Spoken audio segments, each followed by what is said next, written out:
돈은 있다가도 없는 거고 왔다가도 가는 거고 내가 의지로 있을 수 있는 것도 아니고 없을 수 있는 것도 아닌데 근데 내가 내 모습을 못 지키고 흔들리면 나 나중에 내가 나를 봤을 때 좀 초라해 보일 것 같아. 그래서 지금은 나다움을 지키는 게 너무 중요해. 그렇죠. 이런 생각이 네. 또 많이 들더라고요. 네, 오늘 또 스튜디오에 귀한 분을 모셨습니다. 예전에 가전주부님께서 나오셔서 30대에 꼭 해봐야 될 것들 이런 주제로 저희가 아주 재밌게 얘기를 나누는데요. 오랜만에 저희 스튜디오에 또 나와주셔서 이것의 연속적인 이야기로 그 뒤 혹시 뭐 깨닫게 되신 거? 뭐 좀 더 시도해보셨던 거? 이런 것들 이야기 나눠보는 시간을 갖도록 하겠습니다. 네. 안녕하세요. 안녕하세요. 반갑습니다, 여러분. 네, 가전주부 말 많은 소녀 두 개 이름으로 활동하고 있는 최서영입니다. 반갑습니다. 아니, 저번에 영상을 또 되게 많이 봐주셔가지고 네. 뿌듯했습니다. 네. 그 최근에 좀 어떻게 지내시는지 근황을 좀 설명해 주십시오. 뭐 예전이랑 비슷해요. 애플 이벤트 있어가지고 9월 달에 미국 갔다 왔고 또 뭐 정신없이 육아하고 그리고 또 채널 운영하고 그러면서 이제 또 저는 두 번째 책도 마감을 했거든요. 하루가 어떻게 지나가는지 모르게 시간을 쪼개가지고 열심히 살았던 것 같아요. 최근에. 네. 시간 관리는 어떻게 하세요? 제가 사실은 그 포커스의 책을 보고 네. 반성을 많이 했어요. 왜냐면 우리 그 보통 계획 잘하는 사람 J라고 하고 네. 내키는 대로 사는 사람 P라고 하잖아요. 저는 그냥 검사를 하면 뭐 J가 이렇게 경계선에서 J가 나오기도 하는데 저는 진짜 무계획이거든요. 그래가지고 그 포커스 책을 보니까 표 자체가 너무 대단하신 거예요. 인간계가 아니라는 얘기도 뭐 듣고 그랬었어요. 너무 진짜 그거를 너무 이렇게 아니고. 신경 쓰시면 안 됩니다. 근데 보통의 사람이 아닌 거잖아요, 그게. 그래야 제가 좀 지금 위로가 될 것 같거든요. 되게 많이 철저하신 편인 거 맞죠? 네, 그렇죠. 네, 그래서 그걸 보고 사실 좀 반성을 했었어요. 저는 원래 뭐 투두리스트를 만든다라고 하면 결국 투두리스트를 만드는 일이 하나가 더 추가가 되는 거잖아요. 그래서 뭔가 비효율적이다 이렇게 생각을 했었는데 그거 보고 진짜로 저 다이어리 같은 거 조금 더 꼼꼼하게 적고 시간 계획을 하기보다는 하루를 두 번으로 쪼개가지고 사는 연습? 그런 걸 좀 했었고 그래서 이 업무량을 다 소화를 할 수 있었던 것 같아요. 그래도 그 많은 일을 하시려면 네. 뭔가 계획이나 네. 피드백 이런 거 하셔야 될 텐데. 그러니까 계획을 미리 막 세운다기보다는 그 하루를 두 개로 쪼갠다고 했잖아요. 그래서 이제 오전은 혼자 하는 일을 다 하는 시간, 그리고 오후는 누구랑 같이 하는 일을 하는 시간, 이런 식으로 이제 계획을 짰어요. 그래서 그냥 오전에는 제가 집필을 하거나 뭐 메일을 하거나 이런 거를 어떻게 해서든지 그냥 다 끝내요. 만약에 오늘 뭐 애기 뭘 내가 해줘야 돼가지고 뭐 소아과를 가야 돼서 시간이 좀 없을 것 같다라고 하면은 새벽에 좀 일찍 일어나서 무조건 오전 안에 그 일을 다 끝내고 그리고 이제 오후에 뭐 팀이랑 만나서 뭐 촬영을 한다든가 뭐 미팅을 가든가 친구를 만난다든가 이런 것들 다 짜가지고 넣고 이런 식으로 되게 허술해 보이시죠? 아니요. 제가 지금 정리하고 싶었던 게 뭐냐면 네. 지금 말씀하신 게 사실 포커스를 제가 제안하는 방식이에요. 그러니까 중요한 것에만 집중하고 그리고 그거를 덩어리로 네. 많은 걸 하지 말고 중요한 거 한두 개만 하자. 그래야 인간다운 삶도 좀 살고 여러 가지 좀 할 수 있으니까. 네. 근데 그거를 지금 딱 두 개를 쪼개시고 데드라인 정해서 어떻게든 끝내신다는 거잖아요. 네네, 맞아요. 사실 그게 가장 높은 수준의 기술이죠. 그리고 하나 더 있어요. 저 예전에는 제가 아이디어가 떠오르면은 그거를 무조건 실행을 하는 편이었어요. 그게 좀 저희 존재의 이유라고 생각을 했어요. 뭔가 빠르게 추진하는 것들 이런 거. 근데 지금은 체력도 안 되고 이것저것 육아와 함께 하다 보니. 네, 맞아요. 결과가 제대로 안 나오는 게 싫은 거예요. 그래서 지금 한 번에 하나만. 그러니까 뭐 유튜브 하고 있고 이런 거는 제가 어떻게 할 수 없는 그냥 제 원래 뭐 생업이라고 치면은 그 밖에 프로젝트는 딱 하나씩만 하는 거예요. 근데 이제 책 썼으니까 이제 시간이 좀 있어요. 그럼 이제 또 다른 거 좀 생각해 볼 수 있는 거.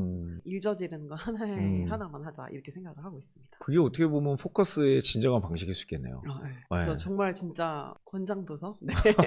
자극을 많이 받았어요, 진짜. 네. 아니 그러면 그런 아이디어가 많이 떠오르시는데 아이디어에 대한 영감은 어떻게 얻으세요? 이런 게 있는 것 같아요. 저 친구들이랑 밥 먹으러 가면 저도 제가 이런 생각을 하는지 몰랐는데 제가 그런 걸 한대요. 이 가게는 하루 매출이 대충 얼마일 것이다. 이런 얘기를 제가 항상 한다는 거예요. GDR의 냄새가 좀 풍기는데. 네, 좀 GDR 냄새가 있었나요? 근데 저는 그걸 내가 그래서 여기서 무슨 사업을 벌여야 되겠다 이런 관점으로 해석을 하는 게 아니라 진짜 이 일을 하면 얼마를 버는지가 항상 조금 궁금했던 것 같아요. 그래서 뭐 돈가스 집에 가면은 지금 내가 여기 1시간을 있었는데 여기에 지금 테이블이 뭐 몇 번이 회전이 됐을까? 사람이 얼마가 있었고 그리고 보통 한 테이블에 뭐 2명씩 앉았는데 우리가 시킨 거를 바탕으로 뭐 한 3만 원을 시키는 것 같아. 그럼 하루에 얼마 벌겠거든. 그런 걸 보다가 내가 해볼 법한 일을 보면은 해봐야 되겠다. 그냥 이렇게 생각을 하는 것 같아요. 그러니까 늘 좀 이렇게 스위치가 온 되어 있다고 해야 되나? 네, 그렇죠. 그런 느낌인 것 같아요. 저도 비슷한 거 많이 하는데 저는 식당을 가면 내가 이 회사 사장이라면 뭘 바꾸지를 생각해요.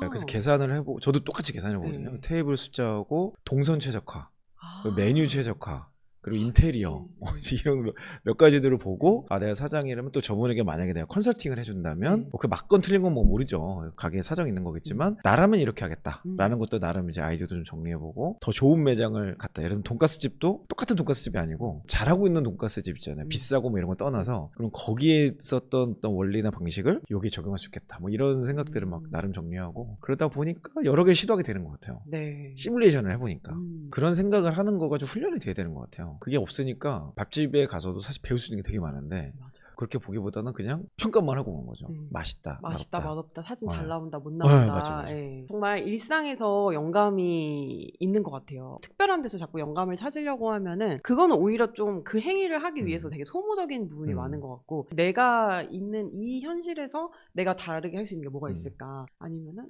다른 사람들은 어떻게 하고 있을까? 이런 거 그냥 보는 거 그냥 좀 재밌기도 하고 그런 거가 습관이 되면은 좀 다른 자기 개발이 별로 필요 없다 이런 생각이 들기도 그렇죠. 해요. 네. 자기 개발이 결국에는 자기를 알아가는 거라고 하더라고요. 자기를 아는 지식이 세계 최고의 지식이다. 이제 그렇게 얘기해요. 누구를 알려줄 수가 없는 거니까 그쵸. 어떤 사람들은 깨닫는다 이렇게 표현하기도 하고 그 지난번에 저희 채널에 나오셔서 30대 꼭 해야 될 것들에 대해서 여러 가지 의견을 주셨는데 그 뒤로 뭐 혹시 더 생각이 바뀌셨거나 이런 건 좀 해봐야 될 것 같다. 그렇게 혹시 얘기해 주실 게 있을까요? 사실은 30대가 되어서도 있는데 이제 뭔가 가정을 꾸리고 아이를 키우다 보니까 바꾸어야만 하는 그런 생각들이 좀 많이 있는 것 같아요. 최근에 그런 책을 읽었어요. 세상에서 가장 긴 행복 보고서라는 책, 그런 책을 읽었는데 저 되게 궁금했거든요. 하버드의 저명한 학자들이 연구를 해서 어떨 때 인간이 가장 행복하고 만족감을 느낄 수 있을까 그런 걸 조사하면 뭐가 나올까 되게 궁금했어요. 제가 그냥 예측한 거는 뭐 당연히 건강해야 될 것 같고 어느 정도 뭐 사회적인 명성도 있어야 될 것 같고 사람들과의 관계도 좋아야 될 것 같고 뭐 이제 이런 것들을 다 예측을 했었는데 그 책을 읽어보면은 그냥 답이 딱 하나예요. 관계가 거의 전부라고 해도 될 정도로 관계가 되게 중요하다는 말이 나오는 거예요. 근데 전 사실 그렇게 생각하는 사람이 아니었거든요. 왜냐면 사실 소모적이고 나한테 필요 없고 혹은 나를 깎아먹는 관계가 얼마나 많아요 이 세상에.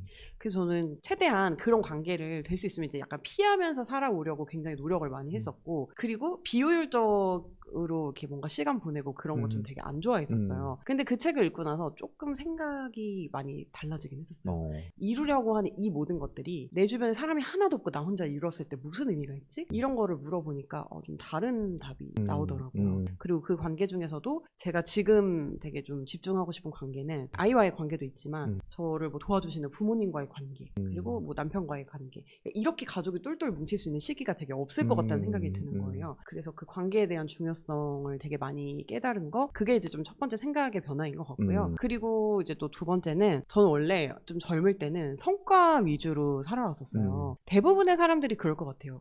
그땐 뭐 체력도 넘치고 아직 내가 얼마 정도 할 수 있는 사람인지 모르잖아요. 그러니까 일단 무조건 목표를 높게 잡고 잘해야지 난 잘할 수 있어 라고 믿잖아요 그때는. 그리고 그게 뭐 좀 자연의 섭리인 것 같기도 하고요. 그래서 그때는 저도 무조건 위만 보면서 성과를 위해서 살았고 그렇게 하지 못하면 저를 되게 닥달하고 저를 많이 혼내면서 시간을 많이 보냈었거든요. 근데 어느 순간부터 성과보다는 내가 이 일을 왜 해야 되는지 의미를 좀 찾아야 되겠다 이런 생각을 굉장히 많이 하게 되더라고요. 근데 사실 저는 저의 사명이라고 할 만한 거를 아직 발견하지 못한 것 같아요.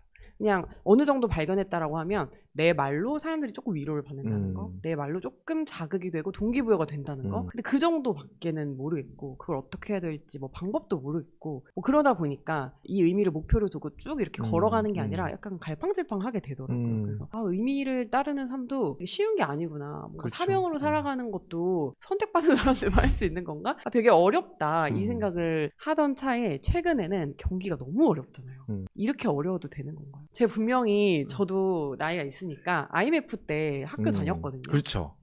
저 인천 살았어가지고 그때 정말 어떤 때였냐면은 반에서 한 반 정도는 아빠 직장이 대우인 애들이었는데 그때 대우자동차가 이렇게 됐잖아요. 다 실직하고 다 붕어빵 팔고 정말 어려울 때 저도 학교 다니면서 그 지역이 그랬군요. 네, 그때 공포가 어떤 공포가 있었냐면 아빠가 회사에서 잘릴까 봐 잠이 안 오는 거예요. 제가 그랬어요? 막 울면서 아빠한테 막 근데 나이가 중학생이셨을 것 같은데? 초등학교 초등학생이었어요? 6학년에서 이제 중학교 넘어가는 때인데 그러니까 이제 뭘 느꼈냐면 교복을 맞춰야 되는데 막 돈이 없고 맞아요. 친구들이 그런 맞아요. 걸 또 맞아요. 느꼈었던 네. 거예요. 일찍 철든 친구들도 좀 많았었고 그리고 그때 정말 가정이 해체되는 경우도 너무 엄청 많았었고 많았죠. 예, 막 네. 그랬었어요. 그거를 겪어온 세대고 저 취업할 때 리먼 브라더스 사태 맞아요. 터지고 네. 서브프라임 모기지론 터져서 막 채용 취소되고 뭐 이런 것도 정말 많았었고 했는데 근데 지금 더 어려운 것 같아요. 더 어렵죠. 더 희망이 없는 것 같아요. 그리고 수치적으로도 좀 더 희망이 좀 없어 보이기도 하고 그리고 사람들 자체도 제가 이렇게 여러 번 무너지는 거를 눈앞에서 봐서 그런지 모르겠는데 나아지기는 할까? 뭐 이런 생각이 조금 들기도 하고 그래서 경제가 너무너무 어려운 거예요. 그러니까 뭔가를 하거나 잘하거나 의미 있는 무언가를 하거나 이런 생각보다는 그냥 지금을 버텨내면 된다. 좋아질 때까지 올 때까지 그냥 내가 버틸 수만 있어도 이거는 이긴 거다. 이런 생각이 들어가지고 지금은 버틸려면 그럼 어떻게 해야 되지? 계속할 수 있어야 돼. 계속하려면 재밌어야 돼. 그 생각이 들어서 그냥 다 필요 없고 재밌게 살자. 이게 그냥 지금 좀 목표가 된 것 같아요. 네. 근데 재미만 추구하다가 돈이 안 될 수도 있고 네. 그런 것들은 어떻게 조율하세요? 제가 성격이나 성향 자체가 그렇다고 해서 막 확 놓고 막 풀어지게 살고 이제 이럴 성향은 아닌 것 같아요. 그래서 그냥 미래의 저를 믿고 돈 어떡하지 이런 생각은 지금은 안 하고는 있는데 좀 줄어드는 거는 예측은 하고 있거든요. 뭐 소득이 주는 거, 자산이 그걸 주는 거는 감수하시는 건가요? 네네. 근데 그냥 멀쩡하게 건강한 정신으로 일하는 나를 놓지 않으면서 버티기만 하면 된다. 그냥 지금은 이렇게 생각하고 있어요. 어떻게 보면 진짜 불확실성이 이제는 일반이 된 것 같아요. 맞아. 뉴노멀. 네, 뉴노멀이 진짜 예전에 뉴노멀이라는 단어 왔을 때는 저 뭔 소리야 이제 그랬는데 지금은 코로나, 4차 산업, 뭐 경제, 뭐 외교 이런 게 막 급변하니까 그냥 불확실한 게 어떻게 보면 일상화가 좀 된 것 같은. 네. 그래서 그런 얘기 많이 하더라고요. 내가 의미 있다고 느끼는 것을 찾으면 불확실성에서 흔들리지 않을 수가 있는데 네. 의미가 없으면 불확실성에서 그냥 휩쓸려 갈 수밖에 없는 그런 걸 많이 얘기하더라고요. 그래서 저 사실 한참 우리 돈 얘기 많이 하고 경기 좋고 이랬을 때는 돈이 최고지. 내가 막 뭘 하고 뭘 하면 뭐해. 사람들이 안 좋아하는 걸. 사람들이 좋아하는 거 하고 돈 많이 벌고 그게 결국 실력이 아닐까 이런 생각을 많이 했었는데 이게 트렌드가 확실히 바뀐 게 제 생각도 많이 좀 달라지는 거예요. 돈은 있다가도 없는 거고 왔다가도 가는 거고 내가 의지로 있을 수 있는 것도 아니고 없을 수 있는 것도 아닌데 근데 내가 내 모습을 못 지키고 흔들리면 나 나중에 내가 나를 봤을 때 좀 초라해 보일 것 같아. 그래서 지금은 나다움을 지키는 게 너무 중요해. 그렇죠. 이런 생각이 네. 또 많이 들더라고요. 그럴 수 있는 되게 좋은 방법이 감사 리스트 작성하는 것 같아요. 제가 그걸 해보니까 사업도 하고 네. 유튜브도 하고 그러니까 이게 막 유튜브는 또 반응이 빠르잖아요. 네. 뭐 구독자 수가 원래 이렇게 증가해야 되는데 못 미칠 때도 있고 조회수 안 나오고 이런 때마다 조급한 마음이 들 때가 있죠. 아 이제 수명이 끝난 것인가 뭐 이런 생각할 때가 있는데 그럼에도 불구하고 다시 돌아보면 저는 그걸 매일 하거든요. 네. 감사 뭐 일기를 쓰는 건 아니지만 하루하루 이제 시간 피드백을 이제 하면서 그날의 감사 포인트의 시간대를 다 매칭을 시켜봐요. 그래서 가전주부 만나는 시간도 오늘 밤에 저는 피드백을 할 거예요. 그럼 이분을 만나서 이런 거를 배운 것 같다. 이런 영감을 얻었다. 그런 게 이제 하나 둘 적다 보니까 그냥 이거 자체가 참 행복한 거더라고요. 이 일에서 좀 의미를 찾고 직원들하고의 관계성에서 또 직원들이지만 제가 배울 게 분명히 있고 그러다 보면은 직원들이 막 가끔씩 짜증도 나고 뭐 이제 그럴 수 있지만 그 정리를 하다 보면 이렇게 훌륭한 사람들하고 내가 함께 하고 있구나. 그러면서 다시 또 이렇게 좀 리커버리가 되고 그런 일들이 좀 많이 있었어요. 그 여유 있는 삶 그리고 행복한 삶이라는 게 다른 게 아닌 것 같아요. 그냥 그렇게 일기 쓸 수 있는 삶이 여유 있고 행복한 삶인 것 같아요. 우리가 너무 일상에 치이거나 감정적으로 너무 힘들거나 혹은 체력적으로 너무 힘들고 그러면 그렇게 시간 내서 일기 안 쓰게 되잖아요. 그렇죠. 그냥 이렇게 딱 앉아서 뭐 책 한 장 펴기도 정말 너무 어려운 마음 상태가 되는데 정신 딱 부여잡고 무언가 쓸 수 있다는 것 자체가 지금 삶이 나쁘지 않다는 거를 말해주는 것 같기도 해요. 저는 이게 17년째 지금 쓰다 보니까 17년째 잘 살고 계시네요. 17년째 이거를 써야 잘 살아지더라고요. 선후 관계를 좀 봤을 때 이거를 계속 정리하고 시간에 대한 거하고 감사에 대한 내용 근데 인생의 방향성을 계속 매칭하다 보면 그냥 글로 계속 가는 것 같아요. 그러면 이제 내 삶에 의미 없는 것도 야 이거 이 시간은 진짜 의미 없네.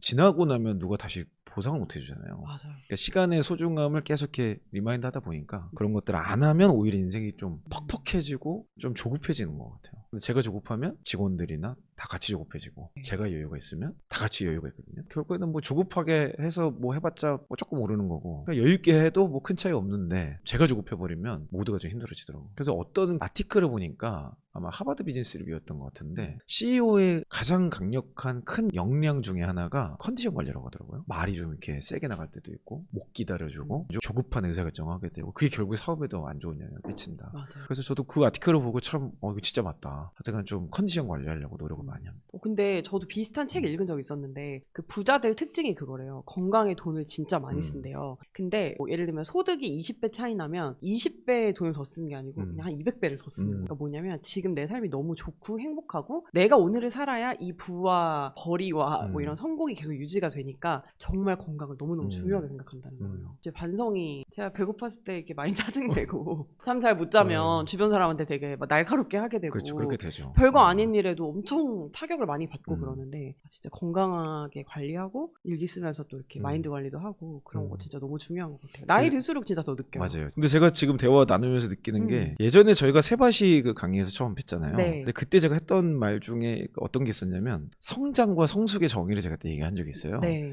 저도 이게 어떤 분에게 들은 건데 너무 공감돼서 제가 많이 얘기하고 다니거든요. 성장은 하지 못했던 것을 할 수 있게 되는 것이고 성숙은 하기 싫었던 것을 기꺼이 할 수 있는 상태가 된 것이다. 이 정의가 저 너무 마음에 들어서 얘기하는데 되게 많이 바뀌신 것 같아요. 저 성숙했나요? 그런 것 같아요. 성장과 성숙이 거의 그 동전의 양면 같은 건데 네. 성장만 있는 성숙은 없고 성숙만 있는 성장은 없는데 둘 다가 되게 아까 말씀하셨던 것처럼 막 무한한 가능성에 이렇게 많은 걸 하고 싶어 하시는 느낌이셨는데 네. 그 사이에 무슨 일이 있었길래 되게 초점도 잡히고 제가 우울증이 엄청 심하게 왔어요. 그래요? 근데 저는 이렇게 막 감정적으로 많이 휘둘리는 스타일은 아니에요, 사실은. 그래서 몸이 안 좋으면 이제 좀 살짝 뭐 우울해지고 뭐 그냥 그랬던 것 같은데 출산한 지가 한 9개월, 10개월 그쯤 됐을 때 되게 뒤늦게 산후 우울증이 온 거예요. 근데 그거는 저는 확신해요. 정말로 몸의 호르몬이 바뀌면서 굉장히 막 두려움, 우울감 이런 게 이제 확 오더라고요. 이제 뭐 여자분들은 아마 이 롤러코스터를 이해를 해주실 수 있을 것 같은데 저도 애를 처음 낳아보니까 그리고 애 낳고 나선 전 괜찮았거든요. 그래서 전혀 그런 우울함을 모르다가 이게 번아웃 플러스 우울증이 같이 와가지고 저를 좀 한번 이렇게 좀 다 내려놓는 시간이 있긴 있었던 것 같아요. 근데 그때 제가 용기를 얻은 건 뭐냐면 아무것도 안 해도 아무 일도 안 일어난다는 거를 좀 처음 느꼈던 것 같아요. 사실 아무도 저한테 짐 지워준 적이 없었는데 제가 좀 짐을 그냥 스스로 남의 짐까지 뺏어가지고 지고 다니는 스타일이었어요. 그리고 한 번 태어난 인생이니까 뭐든지 다 해봐야 될 것 같고 막 다 잘해야 될 것 같고 좀 그런 편이었거든요. 그리고 뭐 누구랑 경쟁하는 것도 아니고 그냥 아무도 평가하는 것도 아닌데 그냥 내가 나를 막 괴롭히면서 가는 타입이었는데 이렇게 한번 고꾸라져 보니까 결국에는 내가 내 의지로도 아무것도 내가 할 수 없는 상황이 올 수도 있겠구나. 이제 좀 이런 깨달음을 얻었던 것 같아요. 다 놨는데 뭐 유튜브도 안 하고 뭐 이렇게 다 놨어요. 다 놨는데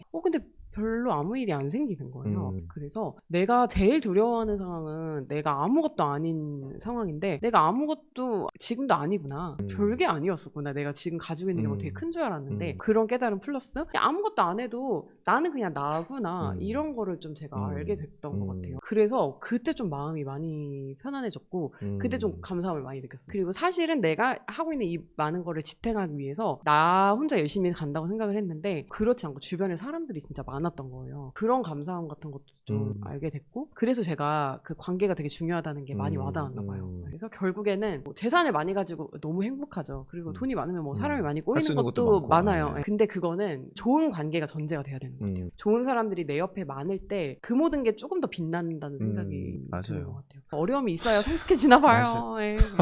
저도 그 아는 분들 중에 많은 건 아니지만 뭐 흔히 재벌이라고 하는 분 그런 분들의 고민을 이렇게 들을 기회가 직간접적으로 있어요. 근데 보면은 돈은 뭐 죽을 때까지 써도 아마 못 쓸 정도로 많으실 텐데도 그 관계 고민이 있더라고요. 그죠. 그래서 뭐 결혼에 대한 문제, 자녀 결혼, 본인 결혼은 문제지만 자녀 결혼이 더 문제야. 아무나 결혼을 못 하잖아요. 그러니까 그런 것들 자체가 어떤 사람을 친구할 거냐. 그래서 저는 그때 그 생각 결심을 했어요. 근데 재벌도 아니지만은 재벌을 하면 좋을 수도 있죠. 근데 그런 모습이라면 나는 저거 선택하고 싶지 않다. 그걸 목표로 하지 않겠다. 네. 인생이 너무 피곤해. 주변에 다 자기를 막 뜯어먹으려고 하는 사람 의심밖에 못하고. 그 느껴져 막 삶에서. 어떻게 보면은 사람을 거르는 게 일인 것 같아요. 그런 위치에 서면. 그렇죠. 그 나름의 이제 그릇이 되고 그러니까 이제 그런 역할을 하시는 거겠지만 제가 이제 그릇이 그렇게 안 되나 봐요. 그래가지고 나 저렇게 피곤해서 못 살겠다. 아니 피곤한 삶인 거 맞는 것 같고 정말 좋은 관계가 있어야 되는 거는 돈이 얼마냐 뭐 이런 것도 중요하지 않고 사회적으로 어떤 역할을 하는 사람인지 이런 것도 중요하지 않은 것 같아요. 왜 우리 막 그런 거 많이 보잖아요. 뭐 배우자 잘못 만나서 인생 망치는 케이스 뭐 이런 거 많이 보잖아요. 있잖아요. 그런 것만 봐도 세상 남편이 되게 고마워지고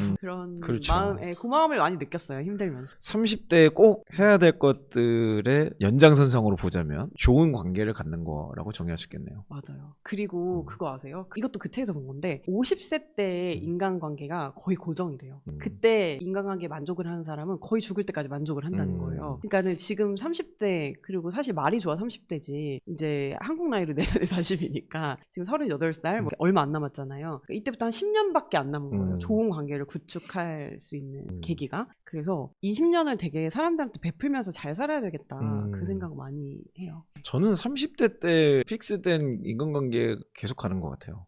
네. 뭐 더 확장 살 생각도 없고 이 안에서 계속 이미 어느 정도 좀 된 게 아닌가. 그래서 저희끼리 지방에 이제 집을 지어서 같이 이제 모여 사는 막 그런 꿈도 꾸고 그러거든요. 그런 거 같이 논의할 수 있는 사람이 있다는 것 자체가 되게 인생을 잘 살아온 것 같아요. 축복이라고 할 수 있죠. 뭐 제가 뭘 했다기보다는 누구나 이제 그런 좋은 관계들이 있을 텐데 관계의 중요성을 잘 모르거나 또는 관계의 기준을 잘 모르면 좀 소홀히 하게 되고 그러면서 이제 멀어지는 게 아닌가. 맞아요. 그리고 좀 맞는 말씀이신 게 저도 지금 제가 조금 찐득하게 만나고 있는 사람들은 죽을 때까지 계속 보고 싶거든요. 예전에는 지금 되게 친한 친구인데 언젠간 쟤랑도 멀어지겠지 이렇게 생각하는 사람 분명히 있었어요. 근데 지금은 그렇진 않아요. 왜냐면 그만큼 내가 살기가 힘들고 바쁘고 챙겨야 될 가족들이 많으니까 불필요한 관계가 없어요. 유지가 안 되더라고요. 그렇죠. 저는 또 코로나에도 좀 감사한 게 코로나 때 정말 많이 정리가 되지 않으셨어요? 저는 그 전에 이미 정리를 해놓은 상태. 이미 이렇게 하셨구나. 저는 이게 뭔가 한두 번 스칠 인연들인데도 이상하게 자꾸 어디 가면 만나고 또 막 봐야 되고 이런 것들이 많이 있었어요. 근데 코로나 때 시간 내서 안 만나는 사람은 안 만나는 게 맞는 것 같더라고요. 그래서 그때 좀 많이 정리가 돼서 오히려 좀 좋은 점이라고 생각하고 있어요. 저는 뭐 애초에 저희 구독자분들한테도 친구 어차피 다 없어진다. 그러니까 진짜 라이프 스타일을 기준으로 선택하고 그 사람이 만날 필요 없다. 제가 내향형이기도 하고 그래가지고. 근데 코로나 때 오히려 친한 사람들하고는 더 친해진 것 같아요.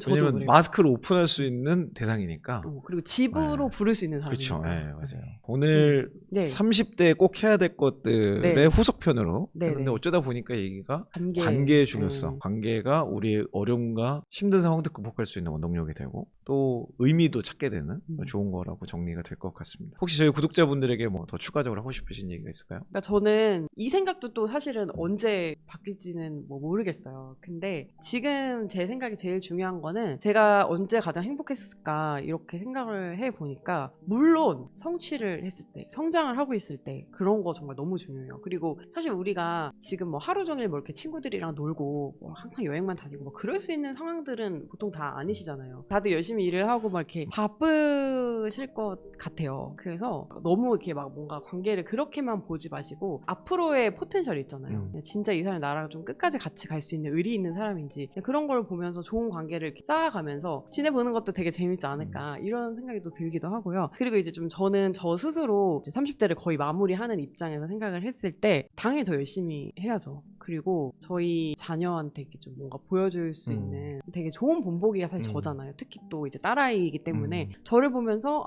그냥 저렇게 커야지를 분명히 생각을 할 것 같거든요. 제가 저희 엄마를 보면서 나도 저런 어른이 돼야지라는 생각을 했던 것처럼 그렇게 그냥 좀 최선을 다해가지고 열심히 사는 건 변함이 없을 거는 같아요. 다만 지금 상황 같은 게 이제 막 너무 어렵고 이러다 보니까 비관적으로 빠지기 쉬울 것 같은데 지금 시기에 뭔가 버티는 것만으로도 너무 잘하고 있다고 스스로 좀 응원하시면서 가셨으면 좋겠습니다. 큰 힘과 위로가 됐을 것 같은데요. 무슨 얘기를 했는지 모르겠지만 제 생각이 그렇습니다. 저한테 맨날 뼈만 맞다가 네, 오늘 또 귀한 시간 내주셔서 너무 감사드리고 종종 이렇게 뵈면 좋겠네요. 그러니까요. 후속으로 좀 어떻게 지내셨는지 네네네. 또 앞으로도 계속 파이팅 하시고 저도 성장하시기 응원하겠습니다. 바라겠습니다.